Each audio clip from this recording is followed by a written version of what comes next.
இன்றைக்கு நமக்கு அதுதான் தேவை. இன்றைக்கு நாம் வாழ்கின்ற சமுதாய சூழலிலே, அரசியல் சூழலிலே நாம் மேற்கொள்ள முடியாத காரியங்கள் உண்டு. ஆனால் நான் எதை நம்ப வேண்டும்? ஜீவனுள்ள ஆண்டவர் இயேசு என்னோடு இருக்கிறார். என்னை கைவிடாத ஆண்டவர் என்னோடு இருக்கிறார். நெருக்கடிகள் வரும் பொழுது துவண்டு போய்விடக்கூடாது. போராட்டம் வருகின்ற பொழுது ஆண்டவர் என்னோடு இருக்கிறார் என்பதை நான் ஒரு காலம் மறந்து போய்விடக்கூடாது.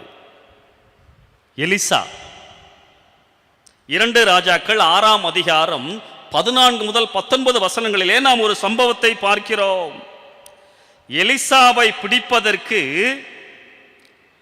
ஒரு ராஜா வருகிறார். அவருக்கு என்ன கோபம்?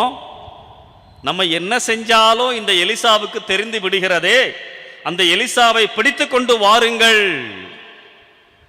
எதிரிகளின் படைகள் எலிசா வீட்டு முன் நிற்கின்றது.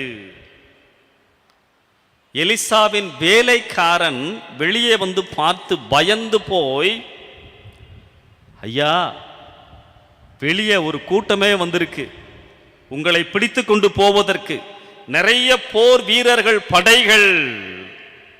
எலிசாவின் வார்த்தையை பாருங்க, பயப்படாதே, அவர்களோடு இருப்பவர்களை காட்டிலும் நம்மோடு இருப்பவர்கள் அதிகம்.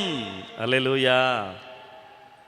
இந்த ஆவிக்குரிய பார்வை எனக்கு இருக்க வேண்டும். வேலைக்காரனுக்கு புரியல. எலிசா ஜெபம் பண்றார், ஆண்டவரே இவனுடைய கண்களை திறந்தருளும். நம்ம ஜெபிக்கலாமா? ஆண்டவரே என் கண்களை திறந்தருளும் ஆண்டவரே. எலிசாவின் வேலைக்காரன் ஆச்சரியம், அக்கினி ரதமான ரதங்கள், குதிரைகளை அவன் கண்டான். ஆண்டவரே இந்த விசுவாச பார்வை இந்த நாட்களிலே எனக்கு தாரும் ஆண்டவரே. மறந்து போய் விடுகிறோம் இல்லையா? திரும்பி போய்விடுவோம் என்று சொல்லி ஒரு கூட்டம் சொல்லுகிறது. நாம் கானானுக்கு வேண்டாம். நெருக்கடி வந்த பொழுது அவர்களுடைய இலக்கு மாறிவிடுகிறது. வேணாம் வேணாம், மறுபடியும் எகிப்துக்கு சென்று விடுவோம். ஆண்டவர் நம்மை பரம கானானை நோக்கி வரும்படியாய் தரிசனத்தை கொடுத்திருக்கிறார், அழைத்திருக்கிறார்.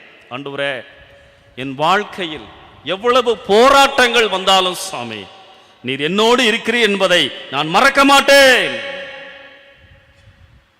காலேப் விசுவாச வாழ்க்கை அவரிடத்திலே காணப்பட்டது. பண்டித ரமாபாய் மகாராஷ்டிரா மாநிலத்திலே பல வருஷங்களுக்கு முன்பதாக தேவனுடைய ஊழியத்தை செய்தவர்கள். அனாதை பிள்ளைகள், கைம்பெண், விதவைகள், ஆதரவு இல்லாதவர்களுக்கு ஆதரவு கொடுத்தவர்கள். அனாதை இல்லங்கள் வைத்திருந்தார்கள். நிறைய குழந்தைகள் அவர்களுக்கு கீழாக இருந்தார்கள். ஒரு நாள் அவருடைய வாழ்க்கையில ஒரு சம்பவம். அவர்களுடைய காரியதரிசி வந்து, அம்மா நாளைக்கு காலையிலே நம்மளுடைய எல்லா பிள்ளைகளுக்கும் உணவு கொடுப்பதற்கு ஒன்றும் இல்லை, எல்லாம் தீர்ந்து விட்டது, பணமும் இல்லை என்று சொன்னார்கள். அது ஒரு மாலை நேரம். பண்டித ரமாபாய் அவர்கள் உடனடியாக அவர்களை பார்த்து சொன்னார்கள், சிங்கக்குட்டிகள் தாழ்ச்சி அடைந்து பட்டினியாயிருக்கும், கர்த்தரை தேடுகிறவர்களுக்கோ ஒரு நன்மையும் குறைவுபடாது. இந்த வசனத்தை சொல்லி அந்த பெண்ணோடு சேர்ந்து ஜெபித்து விட்டு தன்னுடைய அறைக்கு சென்று விட்டார்கள். இரவு 9 மணி இருக்கும். யாரோ வந்து கதவை தட்டினார்கள். திறந்து பார்த்த பொழுது 3 பேர் நின்று கொண்டிருந்தார்கள். அவர்கள் சொன்னார்கள், அம்மா நாங்கள் பக்கத்து கிராமத்திலே இருந்து வேறு ஒரு ஊருக்கு சென்று கொண்டிருக்கிறோம். உங்களுடைய கிராமத்தை கடந்து செல்லும் பொழுது எங்களுடைய மாட்டு வண்டியினுடைய அச்சு முறிந்து விட்டது. அந்த நாட்களிலே மாட்டு வண்டி தான் முக்கியமாக அவர்கள் பயணங்களுக்கு பயன்படுத்துவார்கள். அச்சு முறிந்து விட்டதம்மா, இரவிலே நாங்கள் அதை சரி செய்ய முடியாது, இரவிலே தங்கிவிட்டு நாங்கள் காலையிலே செல்கிறோம், தங்குவதற்கு இடம் கொடுங்கள், தாராளமாக தங்குங்கள் என்று சொல்லி ரமாபாய் அம்மா அவர்கள் அனுமதி கொடுத்தார்கள். தோட்டத்தில் இருந்து கொய்யா பழங்களை பறித்து கொடுத்தார்கள், தண்ணீர் கொடுத்தார்கள், அருந்துங்கள், இளைப்பாருங்கள் என்று சொல்லிவிட்டு போய்விட்டார்கள். காலையிலே அந்த 3 பேரும் மறுபடியும் அம்மாவை பார்க்க வந்தார்கள். அம்மா, நீங்கள் செய்த உதவிக்கு மிகவும் நன்றி, எங்கள் வேலை முடிந்து விட்டது, நாங்கள் கிளம்புகிறோம் என்று சொல்லி முதலாவது வந்தவன் தன்னுடைய மாட்டு வண்டியிலே இருந்து 1 மூட்டை அரிசியை எடுத்து கொடுத்தான். அதை பார்த்த இன்னொருவன், நானும் கொடுக்கிறேன்.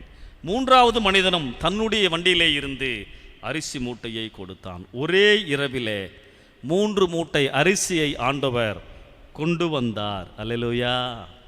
சிங்கக்குட்டிகள் தாழ்ச்சி அடைந்து பட்டினியாயிருக்கும் கர்த்தரை கர்த்தரை கர்த்தரை தேடுகிறவர்களுக்கோ ஒரு நன்மையும் குறைவுபடாது. வசனத்தை பிடித்து கொண்டார்கள். என் தேவன் உண்மையுள்ளவர், என் தேவன் மாறாதவர், என் தேவன் என்னை கைவிடாதவர், என் தேவன் என்னை வெட்கப்படுத்தாதவர் என்ற